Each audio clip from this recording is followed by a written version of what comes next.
Hey, Cornerstone. I'm really excited to announce the Writing Philippians on Your Heart initiative that we're beginning as a church tomorrow. We're in a time when we check the news daily and we're just being filled with the bad news, hopelessness of COVID-19. And in order to combat that, what we want to do is encourage the church to fill your hearts instead daily with good news, the good news of God's word.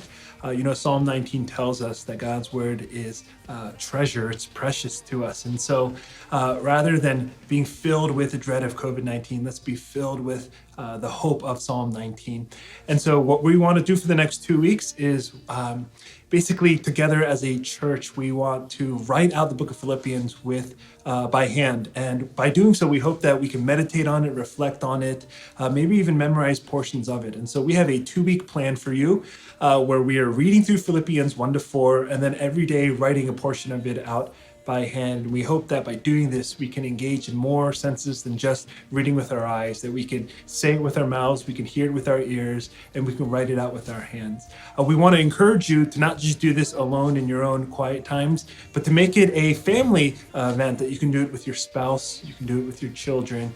If you are by yourself, living at home, living alone, that maybe you can get some friends and you can do it through a online meeting or through a video call. In the end, what we really want to do is to take the next 2 weeks and just immerse ourselves in God's word.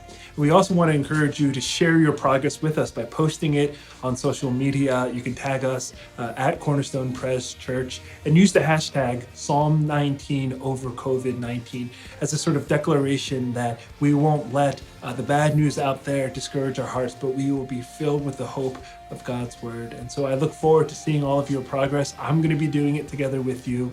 And let's really get into God's word and be filled with the hope and the joy that Philippians gives to us. Thanks and God bless.